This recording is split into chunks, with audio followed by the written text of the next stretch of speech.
Hi, this is Tashina, And this is Jonathan. and this is Abandoned Ship, a sci-fi podcast where we're on a 4-year journey through Deep Space Nine. And today we are at Season 1, Episode 11, The Nagus. Any thoughts before we jump in?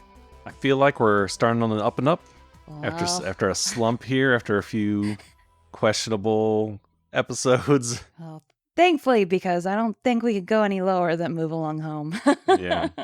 This one benefits from a tight plot and script Mm-hmm. with a very solid character-driven B story. It benefits from the Ferengi, Yes. so you get to explore anything where... That's why the first few episodes are so great, too. We're getting to know the Bajorans, the Cardassians more, like all this stuff. Now we're getting some Ferengi world building. It benefits from a lot of great guest actors. Yes. Yeah, so it all really comes together. Yeah, So, because even our B, you're right, our B story has to do with Ferengi, which helps yeah. not feel so back and forth. We're here, we're there, we're Disjointed, everywhere. Especially on a station like this, I've noticed there have been a couple episodes that feel like that, where it's just like, we're everywhere. I'm like, it's too much. I think they had said that, like, oh, yeah, we're really proud of... Sometimes we have 3 stories going on once. Like, well, I think maybe 2 is fine. I think 2 is great. That is fine. Yeah, all right. Excuse me in advance, dealing with some spring allergies here. Oh, we are getting hit hard by Full the force. pollen. So, much fun. Especially when you're recording a podcast and you Mhm. need to be able to talk without hacking and coughing. All right, so we begin with an old man sneaking Ferengi aboard the specifically, station. yeah. Yep. And he has another Ferengi with him and someone I can only describe as the dad from the Munsters. Yes. That's Mayhardu. sure. Yeah, so we got a Ferengi, a cloaked old Ferengi. We don't Ooh. see who they are. They got like this shiny staff. Mysterious. And his monster's servant sneaking aboard the station. Yep. And that's it. We go from there to Sisko and Jake. And I mean, Jake's just being a teen. Like, I don't know. I don't know what to tell Sisko. It's just like, yeah, he's 14. I thought they did a really great job in this, making him look like your very typical teen. Yep. You know, he's And- growing, he's getting more independent, just like a little day in the life slice. Like, I don't know, Yes. I thought Sirach played it really well. And Oh, no, he did a great job. And I think they did a great job also with Sisko being a dad.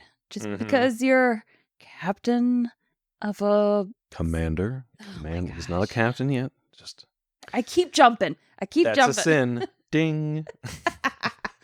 A commander of a space station doesn't mean every single part of your life is perfect. And here we see he's having a trouble adjusting to his son being a teenager and not needing him as much because I'm guessing after his wife passed away, it was just the two of them. Yeah. You know, especially in his line of business, they really had to lean on each other.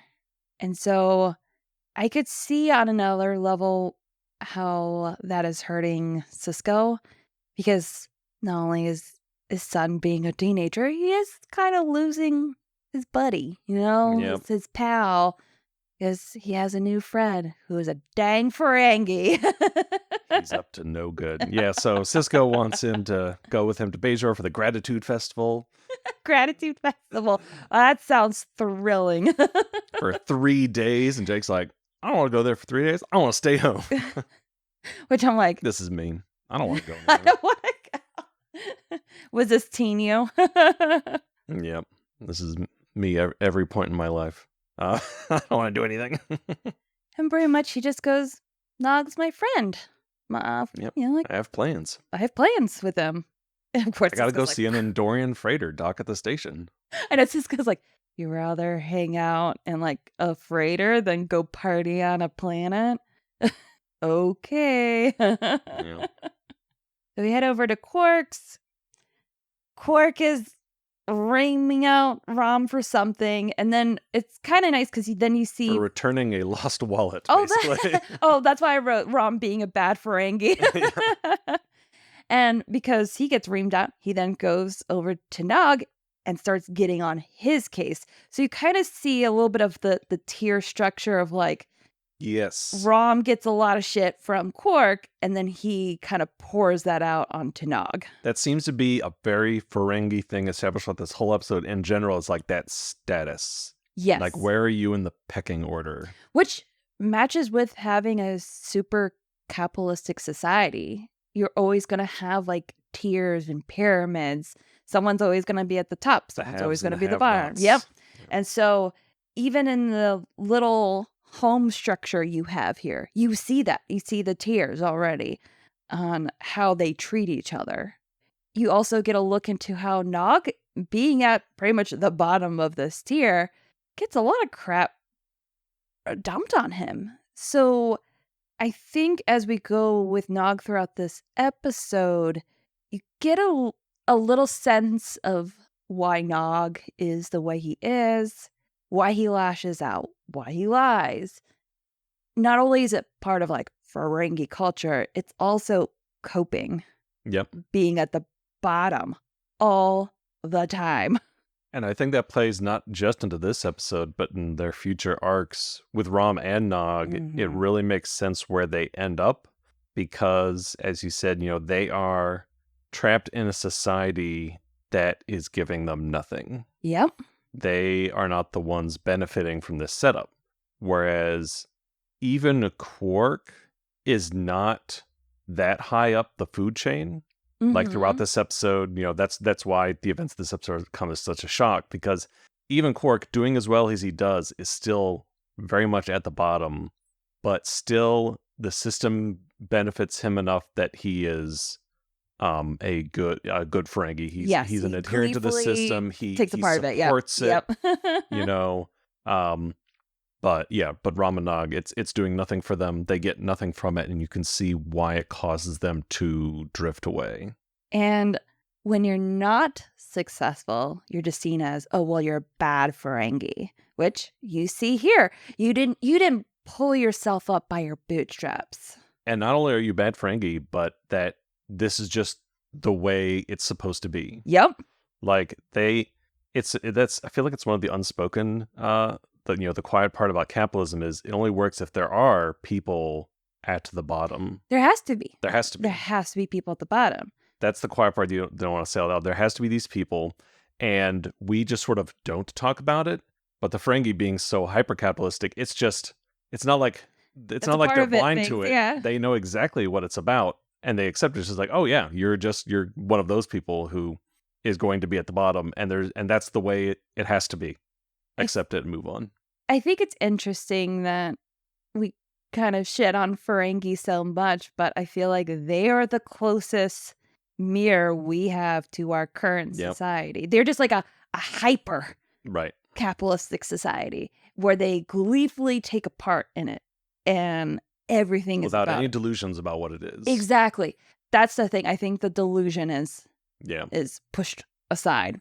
See, we already have more deep discussion to have about this episode than the last three combined.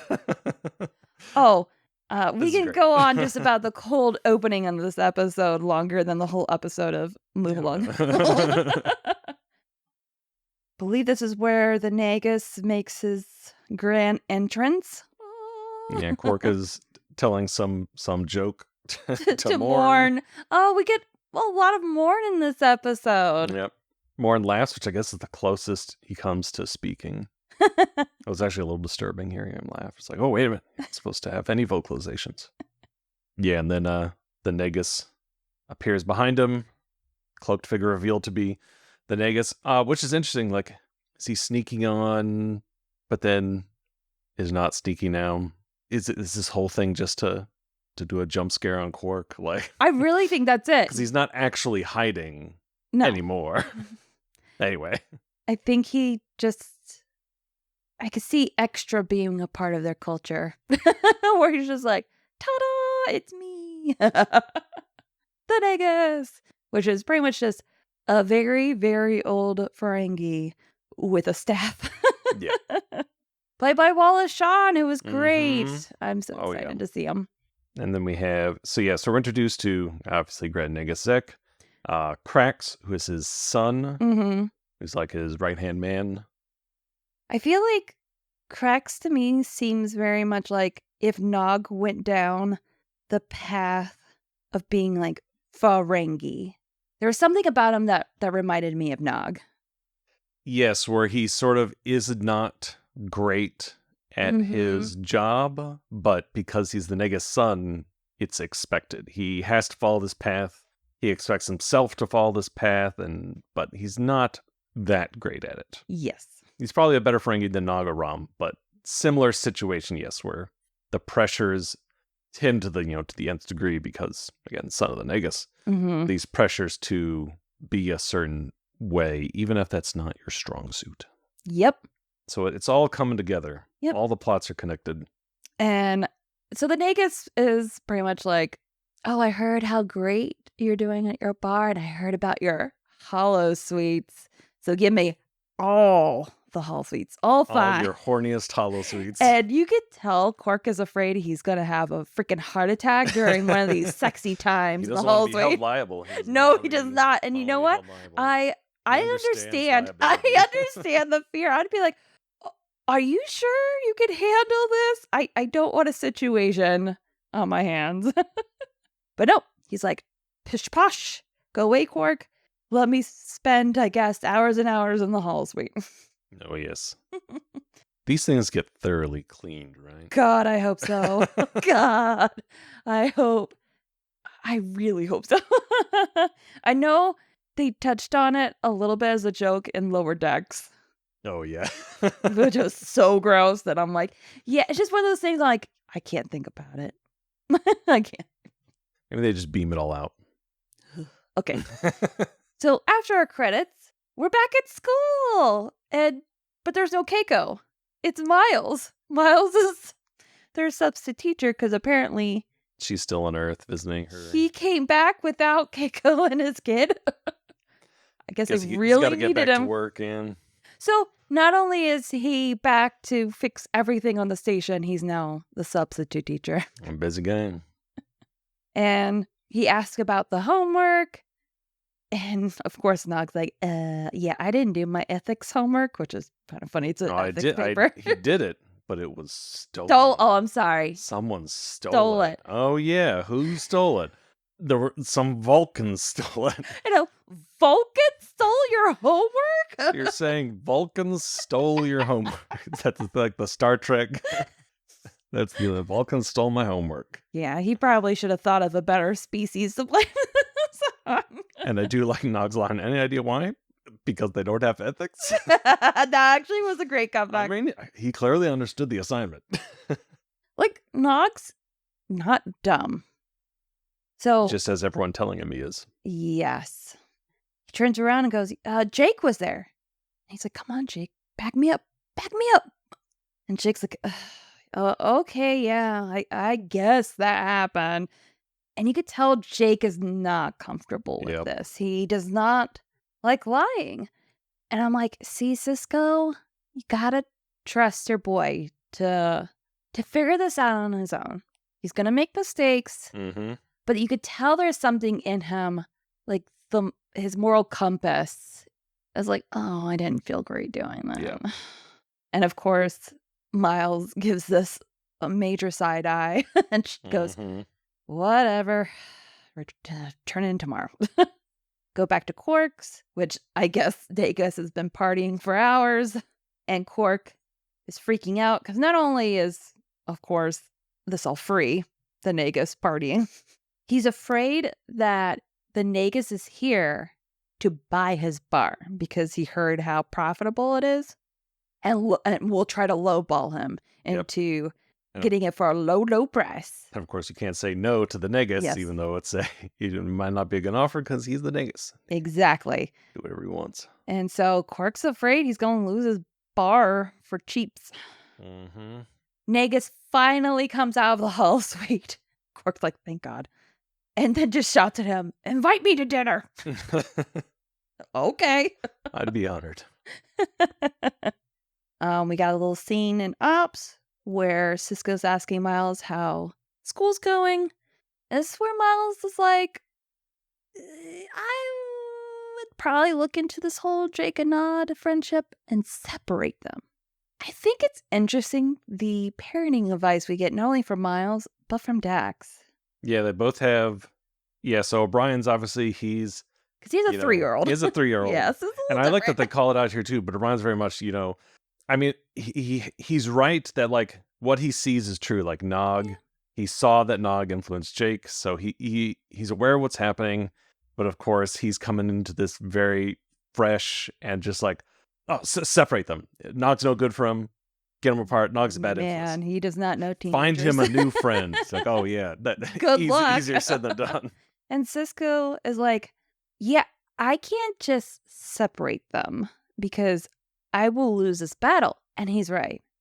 Unless it is really bad. Like Nog is really getting Jake into trouble. Like real trouble, not just, we pull pranks on the station. Yeah. You have to be careful with teenagers and friendships. Because also you don't want to do this heavy hand. Like both Miles and Dax seem to favor like a heavy hand of parenting. Mm-hmm. And yeah, that might work when they're a little younger, but when they're a teenager, that heavy hand could have the opposite effect. Yeah. And destroy your relationship with your child. Because they're a person. They are making their own choices. You are more, by the time they get to 14, you're kind of taking more of like a mentor angle where you are advising them like, hey, how do you feel about this? What's going on with this? Like asking them questions and making them think about this relationship. Is this something that's really benefiting you? And I think this is especially true for these working parents. Yeah. Who you can see why they come to this conclusion because they're very busy, very stressed, and they're not always present, right? Exactly. So they see things happening that are outside their control and they just want to shut it down without understanding it. Yeah, because these are all parents also in command positions where they say something and it happens. Yep. It gets done. Yeah, true. It's also very sort of military attitude. Yes, you have this with military parents, I think, have the same issue where they're like, you do this, you do that. Why aren't you listening to me? And it's like, yeah, your child is not under your jurisdiction. They're not they're your servant, your employee, nothing like that. They're a child, not a soldier. Yep. But yeah, so Brian I can't imagine why you would lose that battle. I was like, well, it's because your daughter's 3. Yep. Until she's 14. I'm glad that they called that out. And I'm glad Sisko also realizes the position he's in. He's not like... Right, because he has the same instincts as they do. Yes, I think his gut instinct, is he would love to separate them. But he knows. When is it that doesn't he get into a little bit of a shouting match with... I think so, a little bit later. With Jake later. Oh, I think when he comes in like after midnight. Yeah. So you can see it's not like he doesn't have the same faults. He's struggling with the same conflict. And I don't like... I think it's just easy for O'Brien and Dax to give the advice they give when they are outsiders. Exactly. Also, I completely understand Sisko. Like, I'm not trying to drag him and saying like, oh, you're a bad parent. No. I totally get this perspective. And 14, because I feel like this is right on the cusp of, going from like more childhood to an adult. And that transition is hard. And I think Sisko is doing the best he can. And so I think this is a great episode to show him transitioning from, I have to trust Jake. And at the end, he gets there. And not only trusting Jake, but trusting himself. Like, yes, maybe you could say, oh, he's lucky that Jake is a good kid. But I mean, it's not just luck. Sisko, as we can see, all the way from the first episode, Sisko has been there. Yeah. He's been Sisko's present. A great parent. Yeah, he was there. And it's about like, okay, what's past is past. If you've done your best, you now have to trust that you have given them what they need to survive and to stay afloat. Exactly. And that's what he's struggling with, letting the baby bird out of the nest. Yeah. Because you're right. he gave him all the tools Yeah. that he needed, and he has to trust that. So that is the lesson Sisko was learning in this episode is I have to trust the process. I have to trust this. And if Jake fails, which he might, probably will, everybody fails, Sisko will be there for him. Mm-hmm. Yeah. And that's another important point, not to continue digressing down this path, but being there. Yes. The risk of going so heavy, you want to make sure you're not burning these bridges because they'll be back. And you want to make sure that that relationship is still intact, that you are a safe place for them to return to. Exactly. Because what if things get really bad with Nog? You want to be the place they come to and go, whoa, things have gone haywire. I need help, instead of not telling you anything. And things just get worse and worse. And that's the bad side of trying to be, like heavy-handed, especially when they're a teenager. Yeah. I'm not saying like you chuck out the parenting book, but there's definitely a fine balance with teenagers. All right. Well, that's our TED Talk on parenting. So, yeah, after that, we go to our dinner with the Nagus. And it sounds like he got a lot of the information about Quark and his business from his cousin, Barbo. I guess also Barbo got in jail or something like that because of Quark. So probably not on Barbo's good side. And then the way they treat Nog just really made me sad. Nagus kept going, boy. Yep. And he was like he was just sitting on the floor. He was just there to Status. wait Yep. on them. He is all the way at the bottom of that totem pole. Yep. I'm like, they couldn't even give him a small chair, a cushion. No food. Like, yeah, he's literally just sitting on the floor. And Nog mentioned something about, I got to do my ethics homework. And of course, oh boy, and the Nagus is not happy to hear. Not only is Nog going to school, it's Federation base, and it's led by a woman. Human female. So I feel like this is where Nagus almost had his heart attack. Yep. So he's looking at Rom like, you allow your son to attend such place. So now Rom's being checked. And Rom, of course, has zero backbone. So he's like, you're done with the school. Like immediately. There was no pushback at all. And he just folds. Mm-hmm. And bars Nog from attending the school. Ugh.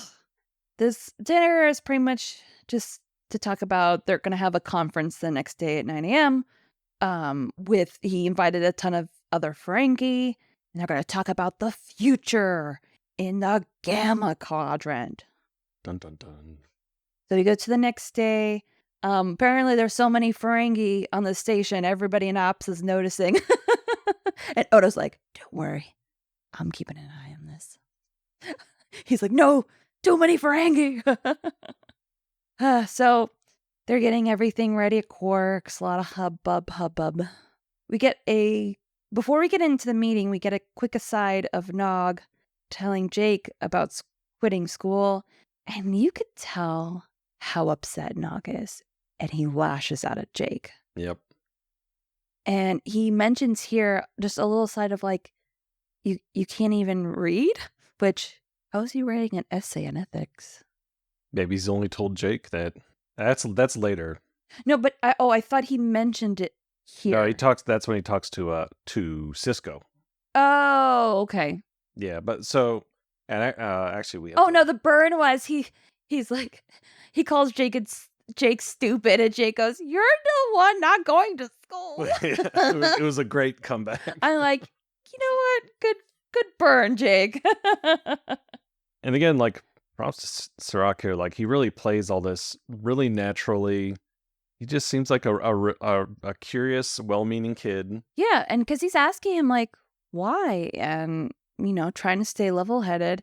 And he notices Nog is upset and lashing out at him. Yeah. He's like, why are you getting mad at me? I'm not the one who told you to quit.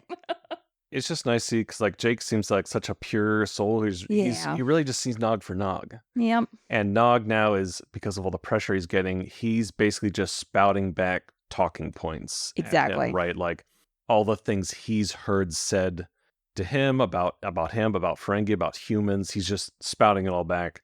And Jake is very non-prejudiced. He just, everything Nog comes up with, Jake is just like, well, why? Why does it have to be that way? Mhm. What does it matter? You stupid human. Yeah. You don't So understand anything. it's cute. It's sad. Yeah. But yeah, such a good scene. Yeah, so Nog storms off. We go to our meeting. They're excited. I love that they're excited about doing business in the Gamma Quadrant because they will have no bad reputation there. Yep. So they No can one give their knows. word and The break word it. will be our bond until we decide to break it. But So they're all Nagus, very excited. And everyone's really hyped up. yeah. And then Nagus goes, but I'm too old to lead this venture to the new frontier. And so he declares the new Grand Nagus will be Quark. And then pretty much all the people at the meeting flip their chairs and tables and Quite leave. literally. And Quark just is beaming. Go back to Sisko quarters. And Jake is a sad boy eating his sad oatmeal. Apparently the same bowls that we all had in the Those same 90s. Cornell bowls. Yeah. I don't know. Some things never change. It just, the image of it just gave off such sadness. Yeah. Lumpy oatmeal. And so, of course, they go into Nog and he tells Sisko about him not going to school. I'm not sure why Sisko goes into this, but he goes into the whole like, well, human values are not the same as Ferengi values, and we haven't been able to find common ground. Mm-hmm. I think that's interesting because I do see his perspective. They are very different.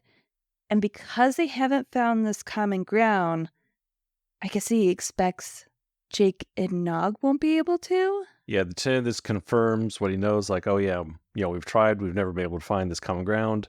Jake is now discovering that, and he's sort of hoping that, oh look, this problem's about to solve itself. I didn't have to do a thing. These things happen, You could tell he's like, oh well. Yeah. Yep. Easy solution. Good job, Sisko. So Jake goes off in a huff puff. Yeah. Sisko asks, yes, because Sisko asks him if he wants to like play baseball with him afterwards, but Jake says there's something he has to do. So, we'll see what that is. So we now go to Quark, who is our new Grand Nagus, and he notices very quickly how dangerous this job is. I feel like he didn't have any time to enjoy any of the perks. Nope. He went right into, oh, people are gonna blackmail me into protecting me. I'm doing my air quotes. Uh-oh. So he runs over to our retired Grand Nagus, who is pretty much just focused on vacay. He's like, whatever. He gives him like some pointers, some general stuff he can do to help protect himself. And then right in the middle of the discussion, he dies. Just croaks. Right in the middle of it. Whoopsie. Uh-oh. We go pretty much straight to the wake from there. And you see them selling off something. And at first I thought, oh, like the Nagus' stuff. That's what I was thinking. Nope. No, what we find out is because Odo comes in and he's like, well, since he died on my station, I have to look into this. So I need to look at the body. And they're like, oh, good luck, because the little disc that they have, pretty much they, I guess, cremated the Nagus and they've been selling off pizza then. And I'm like, oh, dark. So Odo's like, well, it's too late. Which this just happened, so they must have literally threw him in the fire.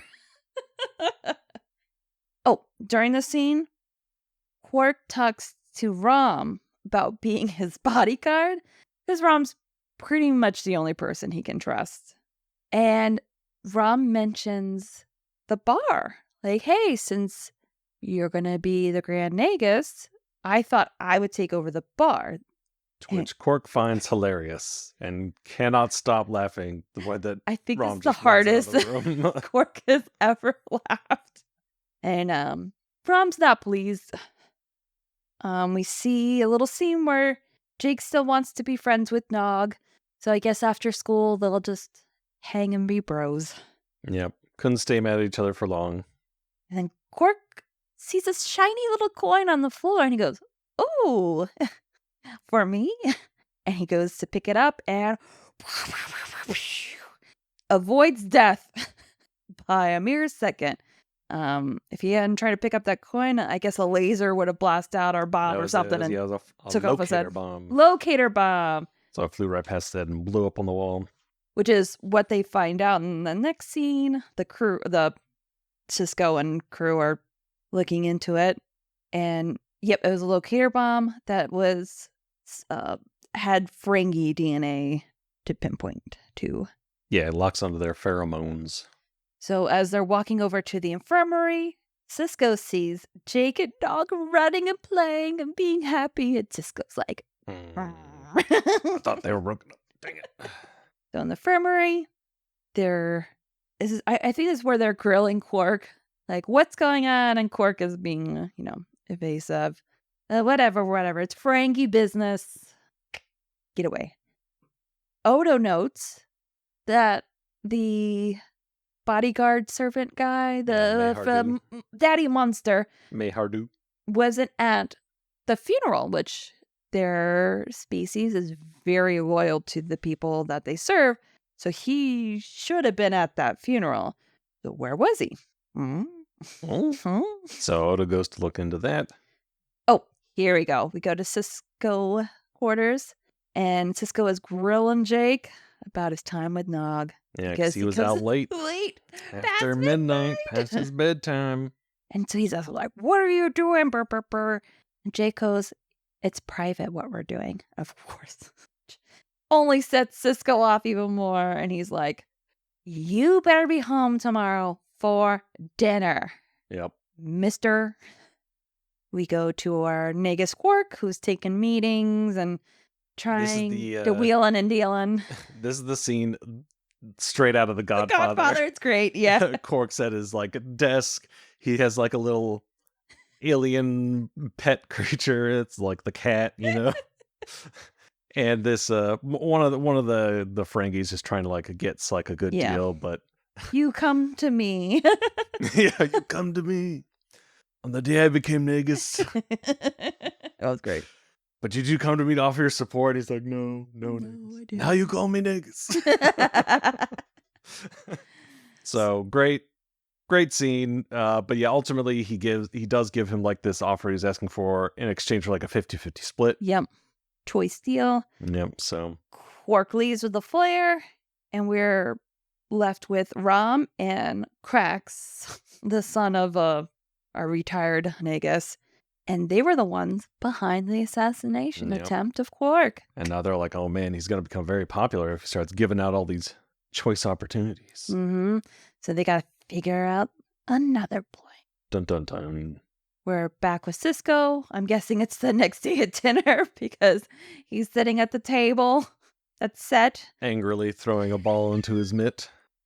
And Dax comes in. She's like, "Oh, I'm sorry. You're having dinner." And he's like, "No, I'm not. Because Jake's not here." And this is where Dax sits down. She mentions the dinner, like, "Ooh, you're having this? That sounds good." And she mentions how, I guess she was a mother 3 times and a father twice. So she's like, "I don't think I was a great parent, but if you want advice, I'll give you advice." Dax pretty much is like, bring down the hammer. Also, go find Jake. Go after him. Hunt him down. She pretty much just wanted dinner to herself, is what we're gathering. Yeah, as soon as she leaves, she starts digging into the stew. Which, I'm like, we're getting a little glimmer. We're getting a little glimmer of our Dax. Because who's like, for me? So he does. He locates Jake, hunts him down, and finds Jake and Nog in the cargo bay. And Jake is teaching Nog how to read. Yep. And Sisko is off on the side watching them going, I think I might have been a little bit of a jerk. Yeah, so you watch them. It's very, very touching scene. Yes. And yeah, he's like, I should have trusted my boy. Yep. So he watches and then he just walks out without saying a word. And because Jake found the common ground.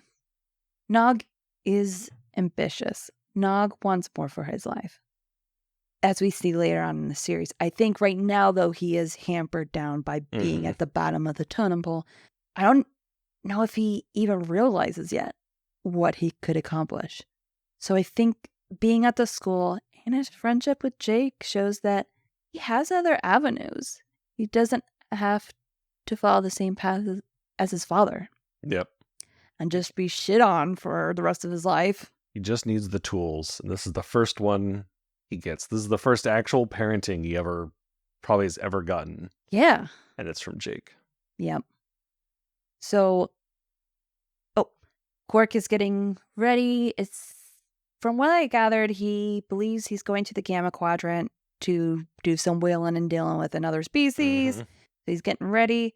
And here Nog mentions the bar again. Rom.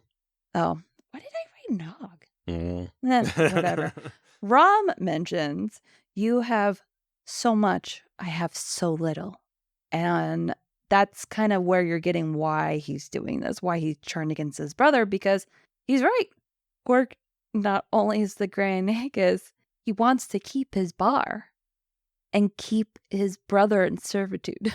Oh, it's interesting. My transcript is missing that part of the conversation. But yeah, this is where basically, because Rom's trying to like give him one last chance. Yes. And this is where Quark says about like, and that's how it was always meant to be, or something like that. Exactly.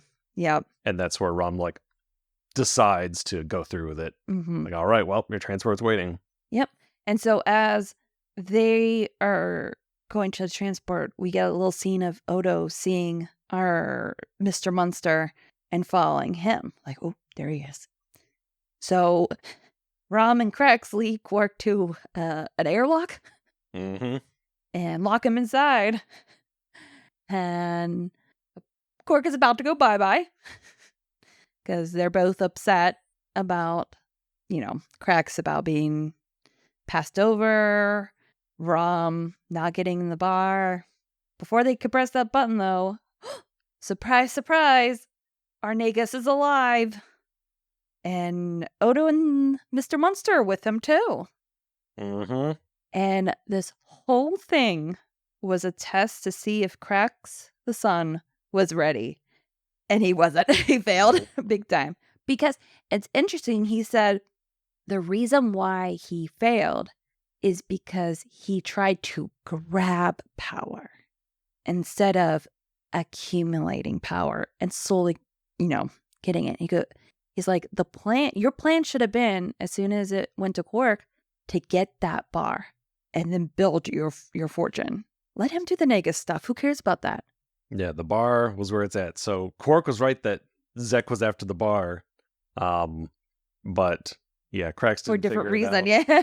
It's also interesting because this also kind of parallels the parenting story. Yes. Because Krex is all about the heavy hand, striking, grabbing power, asserting dominance, when really the slow approach. Yeah, which is interesting. Seeing the situation for what it is.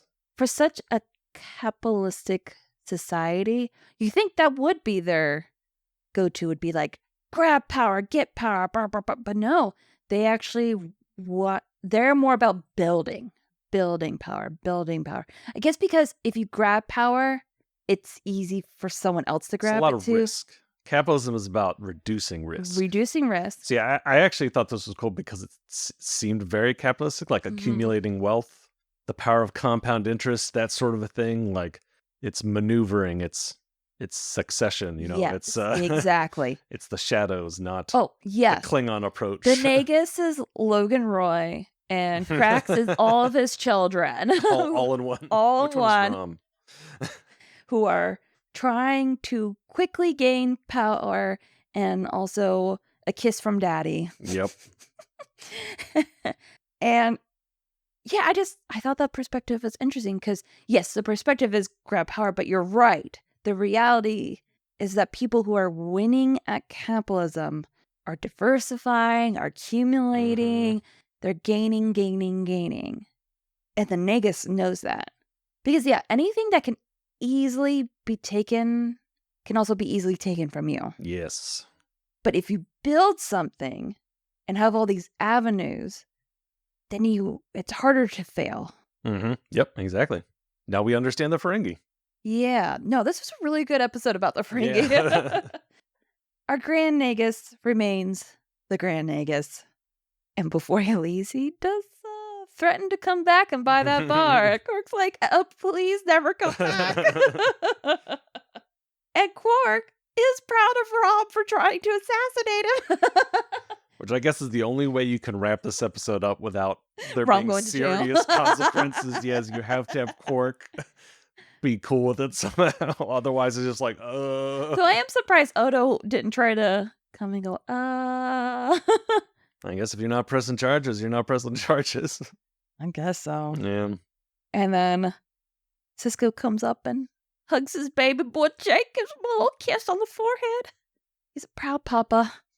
Jake got his kiss from daddy.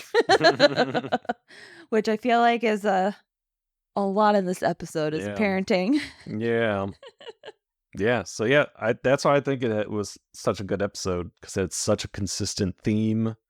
It was real. It was relevant. It was basically all the best parts of DS9 are stories like this. Yes. That tie in these real personal issues with this sci-fi setting. Yeah, I think when I first saw this episode, I kind of overlooked it a bit. Like, oh, it's a fun Ferengi episode. But yeah, talking about it, I'm like, oh no, this is actually really good. And a big step from last episode.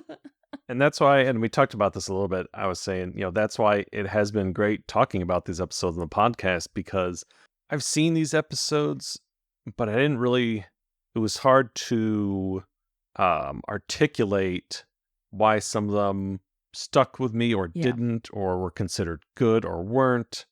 But talking through them, it really starts to become obvious which ones have substance and which ones don't. And the ones, some of the episodes we've done, these past 3 or 4 episodes, some of them were pretty rough or had rough moments, but maybe weren't like entirely bad, at least not in my memory. I didn't remember them being, I think I remember that episode being fine, because they were fine at a surface level. But once you started getting them, it's like, okay, they missed the mark here, or they didn't go as deep as they should have there. Dax and the Passenger. The Dax episode, yeah. I feel like both episodes are fine. It's interesting because I feel like Dax should have been an episode like this, given what it was trying to go for. It was trying to do that Star Trek trial episode, these moral questions, but it got a little too caught up in plot details and it failed. the murder mystery, part of it. It didn't go for something that was so serious, and the stakes were Dax's life. The stakes were so high compared to this episode, which is kind of not really that high. Yeah, not really. I mean, maybe there's someone trying to kill Quark. But who isn't? The way it's treated more as comedy. There's so much comedy in the episode. It hides how deep it is underneath that layer. Whereas Dax was very overtly, we're a serious episode, and yet there wasn't much there. No, there wasn't. So, but yeah, I don't want to shit on the Dax episode too much, and they get better Dax episodes later. Yes. But this is just a great example of how unassuming some of these episodes can be. But when you start peeling back the layers, there's a lot there. Yeah, I really like this episode. Yeah, I thought it was pretty solid. You're right, especially with the TV shows have 20 plus episodes. I feel like unless it's a high or a low, sometimes these middle episodes can just wash by them because there's just so many. So yeah, I'm glad we're doing this. I'm glad we're diving. It'll be interesting to see which of these next 5 or 6 or 7 episodes. I'm looking at the names and I can't remember any of these being. I remember moments from them. Yes, it'll be interesting to see where these next few episodes fall. Because we really don't. Our next really big episode is Duet, right? That's definitely the one that stands out on my mind the Yes. most. But before Um, then, we got a lot of episodes where it's like, yeah, I'm not sure. yeah, I'm like, oh we'll gosh, see. these are truly a roll of a dice coming up. All right, well, we'll be back next time with episode 12, Vortex, which I'm Okay. betting you don't even remember. Oh no, nothing comes Yeah. to mind. Not a good sign. All right, well, we'll dive into it next time. All right. See you then. See you then. Bye. Bye.